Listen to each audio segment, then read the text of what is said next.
कहते हैं सोमवार के दिन की अष्टमी पढ़ने पर। कौन से दिन? सोमवार के दिन। कौन सी तिथि? जम के बोलो। अष्टमी।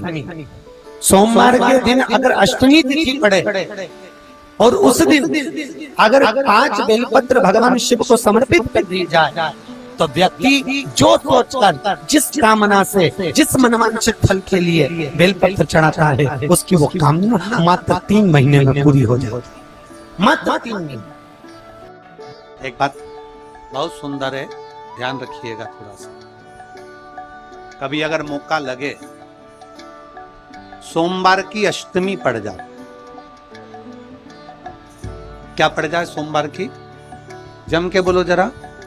अष्टमी। या तो सोमवार की अष्टमी पड़ जाए या हर महीने शिवरात्रि आती है, हर महीने आती है। या तो सोमवार की अष्टमी पड़ जाए या फिर सोमवार की शिवरात्रि पड़ जाए, हर महीने आती।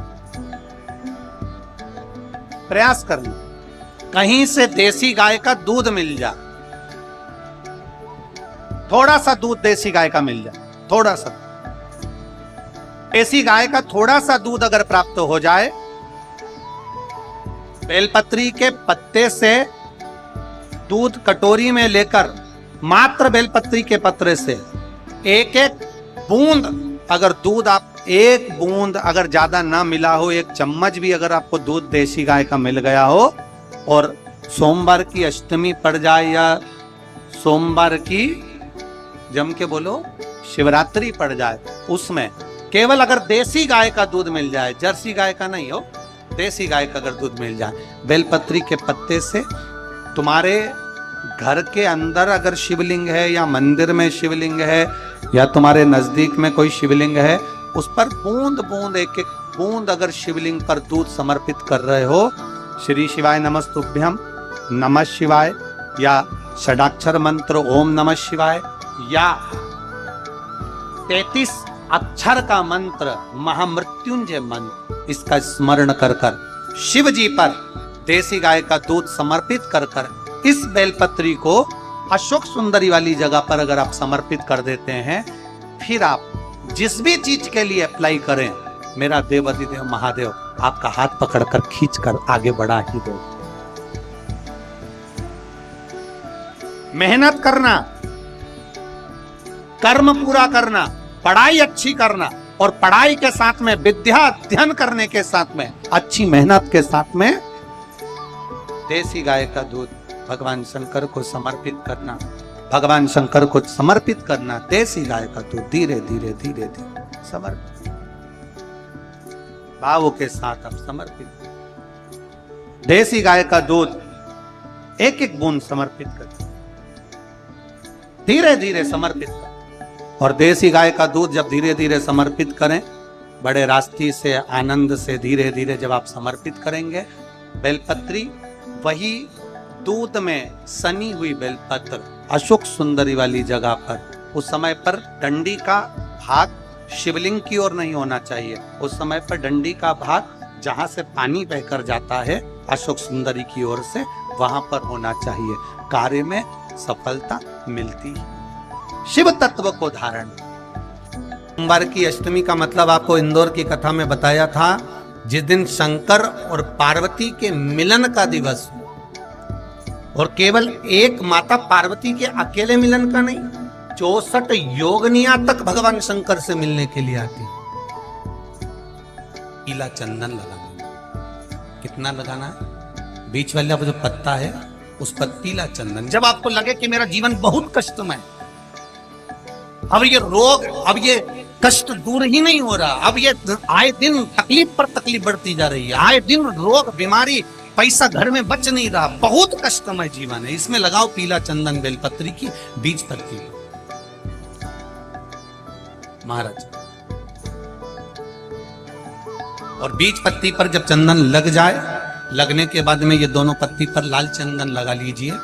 इन दोनों पत्ती के बीच में जो डंडी का भाग होता है, आपको कहा था, आपको स्मरण में होगा शायद, हमने जब बेलपत्री की महत्वता बताई थी तो उस बेलपत्री की महत्वता में कहा था ब्रह्मा विष्णु महेश ये 3 हैं, बोला था। बीच में ये बड़ी पत्ती से लेकर जो 2 पत्तियां होती हैं, इनके बीच में जो जगह बचती है, इसमें मां पार्वती के 64 योगनियां, मां पार्वती अपनी पूर्ण सिद्धि के साथ में जितनी भी देवी के स्वरूप हैं, वो माता 64 योगनियां देवी के स्वरूप में यहां पर विराजमान होती हैं। 2 पत्ती के नीचे से जो डंडी होती है नीचे तक, ये पूरी डंडी में 33 कोटि देवी देवताओं विराजमान होते हैं इस पूरी डंडी के अंदर। तो ये बीच वाली पत्ती है, ये जो बीच वाली पत्ती का जो भाग होता है, इस पत्ती के भाग में शहद का प्रयोग कर कर, यहां पीला चंदन, लाल चंदन, शहद का प्रयोग कर कर, इसी तरह से पकड़कर ये बेलपत्री की जो डंडी है वो अशोक सुंदरी पर जब आप समर्पित करें तो जहां से जल बहता है उस ओर पर इस पत्ती को चढ़ाकर केवल आपके हृदय की बात कहकर देव अधिदेव महादेव से कोई भी शिव जी का मंत्र, पंचाक्षर नमः शिवाय, षडाक्षर ओम नमः शिवाय, श्री शिवाय नमस्तुभ्यम, या महामृत्युंजय मंत्र, जो शिव का मंत्र हो आपके पास में, उसको बोलते हुए देव अधिदेव महादेव को धीरे धीरे जल की धार चढ़ाना प्रारंभ करो। जल की धार जब पूर्ण होने लगे, उसमें थोड़ा जल बचे, तब अशोक सुंदरी पर जो तुमने बेलपत्र चढ़ाई है वहां उस जलधार को चढ़ा। ये प्रयोग आपको केवल सोमवार की अष्टमी पड़ने पर ही करना है। कौन से दिन करेंगे? जम के बोलिए जरा। सोमवार की अष्टमी पड़ने पर यह प्रयोग करें और जल चढ़ाकर बाबा से विनती कर कर उसी बेलपत्र को वापस उठाकर कहीं जलाशय में या किसी पेड़ के नीचे विसर्जन कर दें और 1 लोटा जल वहां भी चढ़ा दें। बस निवेदन कर कर आ जाइए, मेरा बाबा 3 माह के अंदर हाथ जरूर पकड़ेगा और आपको दलदल से बाहर निकाल देगा। बात और आपसे कहेंगे, उतारिएगा। जिसके शरीर में सफेद चमड़ी पड़ने लगती है, चर्म रोग हो जाता है, या चेहरे पर आंख के पास में पूरा कालापन आ जाता है, उसको हमेशा याद रखना है, लाल चंदन का लेपन पीपल के पत्ते पर करिए। काय पर करना है? पीपल के पत्ते पर लाल चंदन का लेपन करिए। लेपन कर कर सोमवार की अष्टमी के दिन उसको लेपन कर कर वापिस निकाल कर शंकर भगवान पर उसका धीरे धीरे त्रिपुंड बनाकर लेपन करना प्रारंभ करिए। जब आप त्रिपुंड बनाकर लेपन करना प्रारंभ करें, उसके बाद उस चंदन को जो सोमवार की अष्टमी है तब निकाल कर लिया है और निकाल कर लाकर उसको डब्बी में रख लें। उस चंदन का प्रयोग चर्म रोग के स्थान पर थोड़ी थोड़ी मात्रा में करना प्रारंभ करें, पानी के साथ मिलाकर।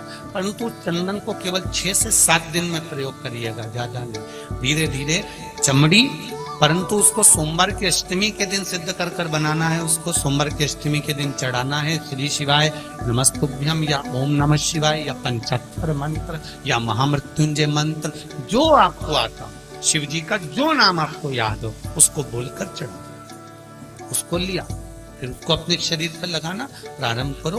उसका फल आपको 15 दिन के अंदर धीरे धीरे धीरे धीरे प्राप्त होना प्रारंभ। लाल चंदन का प्रयोग शिव जी के लिए अवश्य। सोमवार के अष्टमी के दिन अशोक सुंदरी वाली जगह, सबको मालूम है ना अशोक सुंदरी की जगह, अशोक सुंदरी वाली जगह पर 7 हल्दी की बिंदी रख दी जाए। लड़का लड़की जिसका विवाह नहीं हुआ उसका हाथ रख दिया जाए और वही हाथ के छापे पीपल के वृक्ष पर 5 लगा दिए जाए। महाराज 3 महीने में उसका विवाह पक्का हो जाता है। सोमवार की अष्टमी का इतना भाव है, सहज नहीं है। सोमवार की अष्टमी शिव और आद्य शक्ति का मिलन है। सोमवार की अष्टमी